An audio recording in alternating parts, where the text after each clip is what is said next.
दोस्तों, आपने बारिश के मौसम में आकाशीय बिजली को चमकते हुए जरूर देखे होंगे। अक्सर आसमानी बिजली से लोगों के मरने की खबर आती रहती है, लेकिन बहुत से लोगों को आकाशीय बिजली के बारे में जानकारी नहीं होती है। तो दोस्तों, आज हम आपको आकाशीय बिजली के बारे में कुछ मजेदार बातें बताने जा रहा हूँ। आज मैं इस वीडियो में आपको बताऊंगा कि आकाशीय बिजली क्यों चमकती है और ये धरती पर क्यों गिरती है। क्या आकाशीय बिजली एक जगह पर कई बार गिर सकती है? क्या आकाशीय बिजली उड़ते हुए हवाई जहाज पर भी गिरती है? कुछ होंगे इंटरेस्टिंग बातें, तो इसलिए आप इस वीडियो को पूरा देखें। तो सबसे पहले मैं आपको बताऊंगा कि बादल कैसे बनते हैं। गर्मी के दिनों में समुद्र का पानी भाप बनकर ऊपर उठता है और जैसे जैसे ऊपर पहुंचता है ठंड होने लगता है। ठंड होकर पानी की छोटी छोटी बूंदों के रूप में इकट्ठा होकर बादल के रूप में बदल जाता है, लेकिन फिर भी इसका बारा होते रहना और ठंड होते रहना जारी रहता है। बादल का ऊपर का भाग तो इतना ठंडा हो जाता है कि छोटे छोटे बर्फ के टुकड़े बनने लगते हैं। ये बर्फ के टुकड़े हवा के कारण आपस में टकराने लगते हैं। इनके आपस में टकराने से घर्षण उत्पन्न होती है और इस घर्षण के कारण स्टैटिक करंट उत्पन्न होती है। और इस करंट का पॉजिटिव चार्ज बादल के ऊपर के हिस्से में चला जाता है और इसका नेगेटिव चार्ज बादल के निचले हिस्से में इकट्ठा हो जाता है। तो बादलों के आने से धरती पे तेज हवाएं चलने लगती है, जिसके कारण पेड़ पौधे और घास हिलने लगते हैं।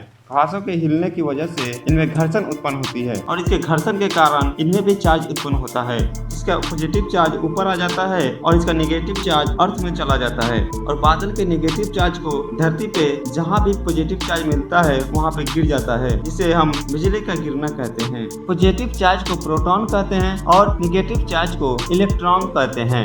एक आसमानी बिजली में इतनी शक्ति होती है कि उससे 3 महीने तक 100 वाट का बल्ब जलाया जा सकता है। और आकाशीय बिजली 3 प्रकार के होते हैं। पहला, इंट्रा क्लाउड लाइटनिंग। देखिए, बादल छोटे छोटे कई समूहों में बटे हुए रहते हैं, जिसमें एक बादलों के भीतर पॉजिटिव चार्ज और नेगेटिव चार्ज दोनों मौजूद होते हैं। पॉजिटिव चार्ज ऊपर के हिस्से में होते हैं, जबकि नेगेटिव चार्ज बादल के नीचे के हिस्से में इकट्ठे रहते हैं। जब ये एक दूसरे के पास एक साथ भारी मात्रा में आते हैं तो इलेक्ट्रिसिटी पैदा होती है और इसे ही बादलों के भीतर बिजली का चमकना कहते हैं। आप जब भी बिजली के चमकते हुए देखते हैं और उसमें आवाज नहीं होती है तो वो इंट्रा क्लाउड लाइटनिंग होती है। और दूसरा है क्लाउड टू क्लाउड लाइटनिंग। जब दो बादल एक दूसरे से टकराते हैं तो एक बादल का पॉजिटिव चार्ज और दूसरे बादल का नेगेटिव चार्ज आपस में मिलते हैं तो इलेक्ट्रिसिटी पैदा होती है और ये बहुत भयावह होती है और ये जोरदार आवाज के साथ चमकती है। तीसरा है क्लाउड टू ग्राउंड लाइटनिंग। बादलों का नेगेटिव चार्ज जब जोरदार धमाके के साथ धरती में डिस्चार्ज होता है तो उसे बिजली का गिरना कहते हैं। जो बिजली जमीन पर गिरती है उसकी ताकत 10 करोड़ वोल्ट होती है, जिसे हम 100 मेगावाट भी कहते हैं। ये कितनी भीषण होती है, इससे इस बात से समझा जा सकता है कि हमारे घर में सप्लाई होने वाली बिजली की ताकत 220 वोल्ट होती है और इसका करंट 10,000 एम्पियर होता है। और हमारे घर में जो वॉशिंग मशीन, कूलर वगैरह जो चलते हैं वो मात्र 5 एम्पियर पर चलते हैं और इसमें जो हीट निकलती है वो लगभग 27,000 डिग्री सेल्सियस होती है। सूर्य की सतह का तापमान 6,000 डिग्री सेल्सियस होता है। लेकिन सबसे बड़ी बात यह है कि जो बिजली धरती पे गिरती है उसका टाइमिंग बहुत कम होती है। इसका टाइम लगभग 0.0005 सेकेंड होती है या मिली सेकेंड में होती है। इसका टाइमिंग इतना कम होता है कि ये उतना नुकसान नहीं पहुंचाता है। आसमान से गिरने वाली बिजली लगभग 4 से 5 किलोमीटर लंबी होती है और इसकी चमक 1 से 2 इंच चौड़ी होती है। और अब आप सोच रहे होंगे कि बिजली गिरने के वक्त आवाज क्यों होती है, तो इसे समझने के लिए एक और मजेदार बात बताते हैं। आसमान से जो बिजली गिरती है उसका टेम्परेचर सूरज की सतह से 5 गुना अधिक होता है। मतलब जब ये जमीन में गिरती है तो अपने पूरे रास्ते को बहुत कम समय में बहुत ज्यादा गर्म कर देती है। इसलिए गुजरने वाले रास्ते को हवा पहले तो बड़ी तेजी से संकुचित होती है, फिर वायुमंडल के दबाव के चलते ये इतनी तेजी से एक्सपेंड होती है कि उसे फैलना नहीं बल्कि फटना कहा जा सकता है और इसी फटने के चलते बहुत तेज आवाज या धमाका होता है। ऐसा कहा जाता है कि आसमानी बिजली मेल पर 80% गिरती है जबकि फीमेल पर 20% गिरती है। मेरे ख्याल से महिलाओं की तुलना में पुरुष घर से ज्यादा बाहर हो रहते हैं, इसलिए पुरुषों पर बिजली ज्यादा गिरती है। बता दें कि बिजली गिरने की सबसे ज्यादा संभावना दोपहर के होते हैं और इंसान के सिर, गले और कंधे पर सबसे ज्यादा असर डालती है।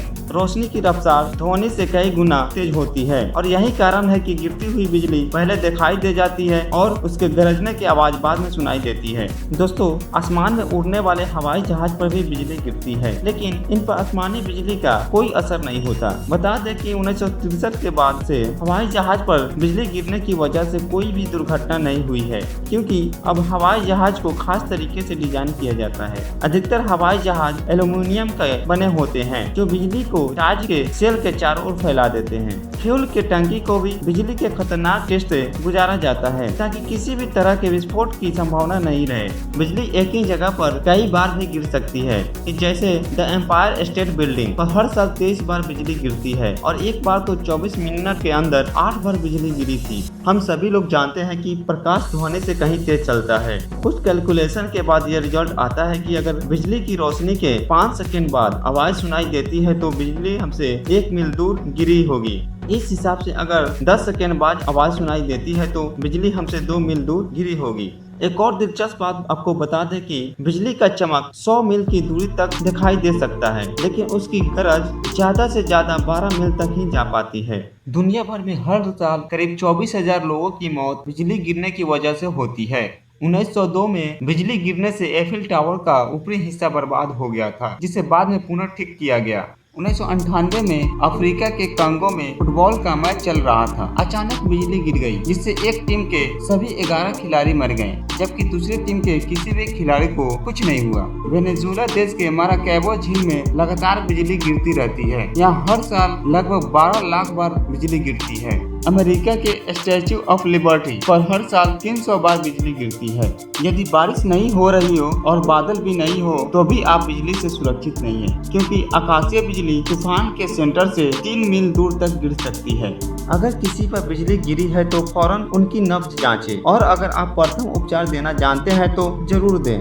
बिजली गिरने से अक्सर 2 जगहों पर जलने की आशंका रहती है। वह जगह जहां से बिजली का झटका शरीर में प्रवेश किया और जिस जगह से उसका निकास हुआ, जैसे पैर की तलवे। ऐसा भी हो सकता है कि बिजली गिरने से व्यक्ति की हड्डियां टूट गई हो या उससे सुन या दिखाई देना बंद हो गया हो। इसकी भी जांच करें। बिजली गिरने के बाद तुरंत बाहर न निकले। अधिकांश मौतें तूफान गुजर जाने के 30 मिनट बाद तक बिजली गिरने से होती है। बारिश के समय किसी भी पेड़ के नीचे खड़े ना हों। आसपास के सबसे ऊंची चीजों पर भी खड़े ना रहें। अगर आप पानी में हैं तो पानी से बाहर निकल जाएं। धातु के वस्तुएं जैसे गोल्फ का बल्ला, मछली पकड़ने की छड़, बंदूक आदि सब दूर फेंक दें। साइकिल से उतर जाएं और मोबाइल फोन का भी इस्तेमाल न करें। किसी बड़ी इमारत, घर या कार में भी छिप जाएं। दरवाजे या खिड़की के पास खड़े न रहें। अगर आपकी त्वचा सिहरने लगे, रोंगटे खड़े होने लगे तो समझ जाइए बिजली गिरने ही वाली है।